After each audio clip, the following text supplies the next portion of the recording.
mais il faut avoir l'habitude d'écrire. C'est ça la force d'un musulman.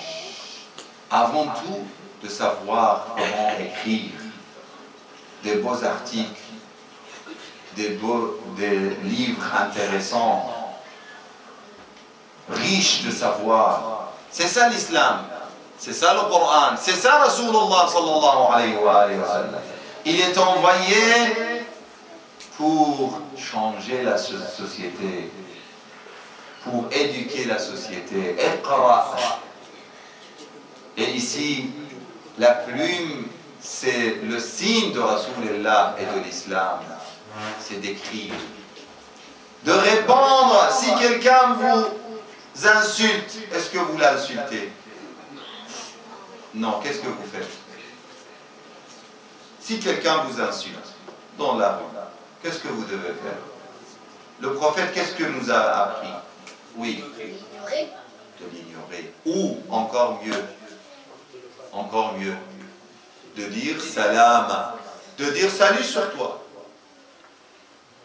Il t'insulte, tu dis bonjour. Tu vois ça? C'est l'islam. وَإِذَا خَاطَبَهُمُ الْجَاهِلُونَ قَالُوا سَلَامًا ادفع بالتي هي أحسن السيئة فإذا الذي بينك وبينه عداوة كأنه ولي حميم. Peut-être un jeune dans le quartier, un jour il t'a insulté, il peut être parmi les meilleurs amis. Parce qu'il ne savait pas, il n'était pas éduqué, il n'a pas appris les morales, l'akhlaq Rasulullah sallallahu alayhi wa alayhi. Quand il va voir quelqu'un comme toi, qui a pris le prophète comme exemple, il va t'aimer. S'il a un bon cœur, il va t'aimer, il va te suivre, il va être ton ami. Noun wal qalami wa ma yasturun. Wa ma yasturun. Et c'est ce qu'il écrit. Par la plume et ce qu'il écrit. Ma anta bi ni'mati rabbika bi majnoun. Tu n'es pas, ya Rasulallah, je jure, Allah jure ici, encore, il a juré par la plume, il a juré par les écrits, et maintenant il jure par une autre chose. Bi ni'mati rabbik, on vient de dire les bienfaits d'Allah, Inch'Allah, Allah vous donne tous ses bienfaits. Mais il y a des bienfaits meilleurs que des autres bienfaits.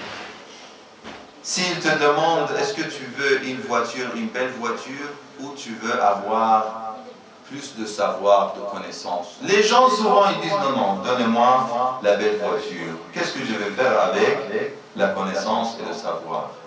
Malheureusement, beaucoup de gens pensent matériellement. Mais l'imam Ali alayhi salam, il dit, al-malu, al-ilmu, yahrusuk. وأنت تحرس المال. Voyez la différence? Al-ilmu yahrusuk. Le savoir te protège. Le savoir, il est comme ton gardien. Il te protège dans les pires des difficultés et de moments difficiles. Al-ilmu yahrusuk. وأنت تحرس المال. Et toi, tu es le gardien et tu protèges l'argent. Vous voyez la différence? L'argent, c'est moi que je dois toujours penser. Ah, comment garder l'argent? Comment cet argent ne part pas? Comment je dois faire tout ce qui est... C'est-à-dire tout le temps, je suis inquiet, ma tête est prise, je suis stressé. Comment garder l'argent? Mais pour le ilm, non. Ni'mat. Il y a beaucoup de ni'ma. Ici, Allah, il a juré par les ni'ma, par la grâce d'Allah. Est-ce que la grâce d'Allah, c'est l'argent? Est-ce que la grâce d'Allah, c'est la santé? Est-ce que la grâce d'Allah, c'est le savoir? Est-ce que c'est l'adoration? Est-ce que c'est l'iman? La foi? Ni'ma. Al-ni'ma, c'est quoi? Le bienfait, c'est quoi? Écoutez bien ce soir. Moi, j'ai oublié de demander, j'ai le temps jusqu'à quelle heure? Je ne vais pas rester jusqu'à matin. Non, je sais, mais juste pour savoir à peu près. Encore une heure? Masha'Allah, vous êtes. Je n'ai jamais vu ça. J'ai déjà fait 20 minutes. D'accord. Ici, quand on voit que il faut savoir, c'est ça, dans le programme de Rasulullah sallallahu alayhi wa alayhi, on doit apprendre. L'apprentissage, c'est le plus nécessaire. Qu'est-ce qu'on doit apprendre? On doit apprendre la théologie, savoir qui est notre prophète, la valeur de notre prophète, l'importance de Mawloud, pourquoi je fais le Mawloud.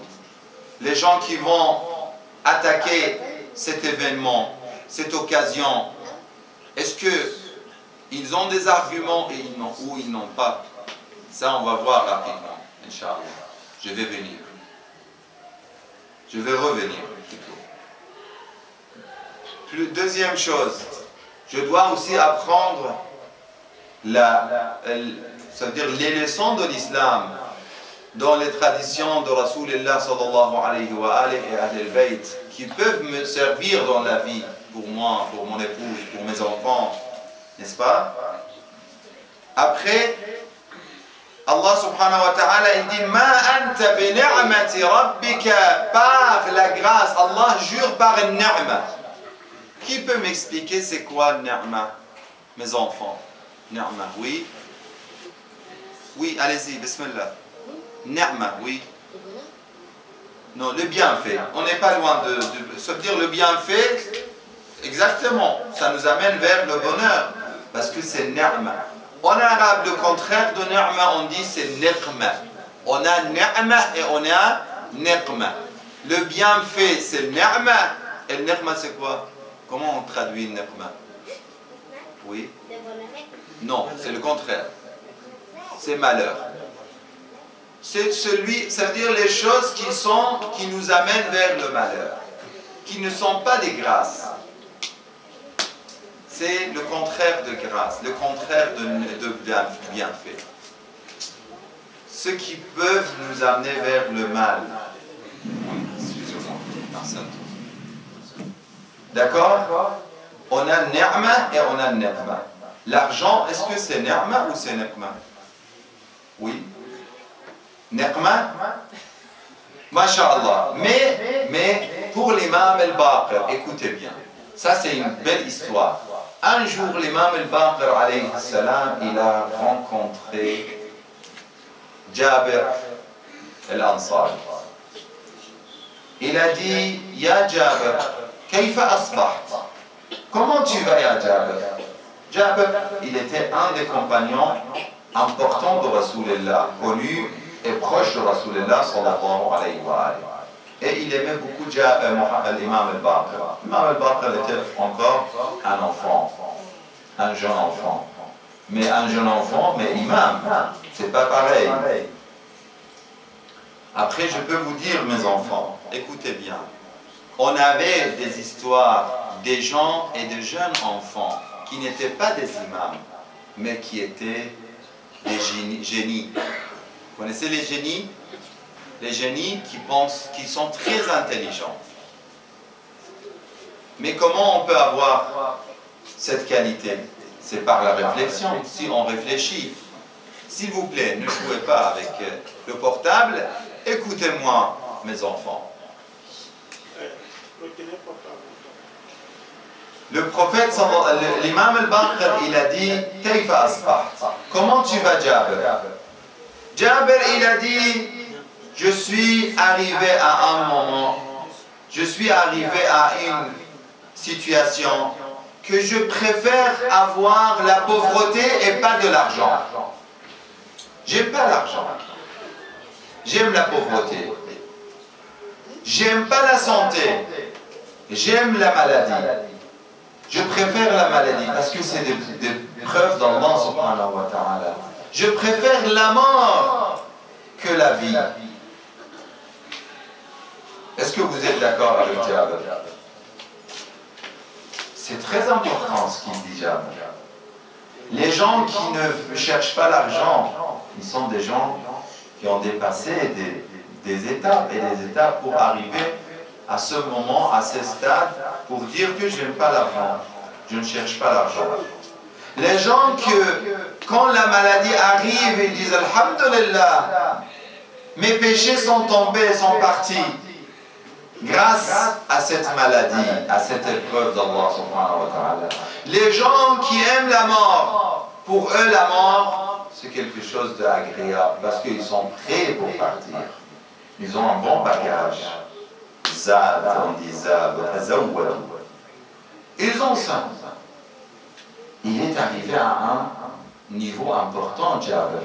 Mais l'imam al-Baqir a corrigé cette théorie. Écoutez bien, qu'est-ce qu'il a dit, l'imam al-Baqir? L'imam al-Baqir lui a dit Amma nahnu ahl al-bayt fa natamanna, parce que lui il disait أفضل الفقر على الغنى والمرض على الصحة والموت على الحياة. Il a dit أما نحن أهل البيت, nous أهل البيت, on préfère ce que Dieu veut pour nous. ما أراده الله لنا ما اختاره الله لنا. Si Allah, il voit que mon bien c'est d'avoir l'argent pour aider les pauvres, est-ce que je vais dire non, l'argent je n'aime pas? Non. Ici l'argent peut être ni'ma. C'est bon, c'est clair ma fille? Parce que tout à l'heure vous avez répondu, tu as répondu une bonne réponse. Tu as dit ni'ma. Parce que normalement oui, on pense que souvent c'est ni'ma, c'est vrai. Souvent, les gens, quand ils ont l'argent, ils oublient la religion. Ils oublient la famille. Ils oublient tout. Ils adorent l'argent. La majorité des gens, malheureusement, l'imam al-Hussein alayhi salam, il dit Habid al-Dunya. Dinuhum dananiruhum. Ils cherchent l'argent. Ils cherchent dinar. Ils cherchent euros. Ils cherchent, je ne sais pas, dollars. C'est la majorité des gens. Mais il y a des gens, même s'ils sont malheureusement rares et beaucoup moins nombreux, quand Dieu, Allah leur donne, c'est imtihan. L'argent, c'est imtihan. C'est comme un test. Si je vous donne mes enfants 20 €. Je vous dis, prenez cette somme et faites quelque chose avec ça. Il y a des enfants qui vont partir peut-être pour acheter des choses pour manger eux-mêmes, par exemple, beaucoup de chocolat, beaucoup de, je ne sais pas, de biscuits, beaucoup de nourriture, n'est-ce pas? Avec les 20 €, comme ça, on achète tout ce qu'on aime et on mange. Il y a des gens qui pensent comme ça. Il y a des gens, non. On leur donne les 20 €, il va dire, maintenant, qu'est-ce que je vais acheter pour mes parents, pour leur faire plaisir? Comment je vais aider les pauvres dans les rues? Comment je vais faire telle et telle chose? Vous voyez, avec cet examen, on peut examiner une personne, on peut tester une personne. C'est comme l'examen à l'école, n'est-ce pas? Allah, des fois, subhanahu wa ta'ala, il fait la même chose. Même le prophète, sallallahu alayhi wa sallam, sallu ala Muhammad wa ali Muhammad.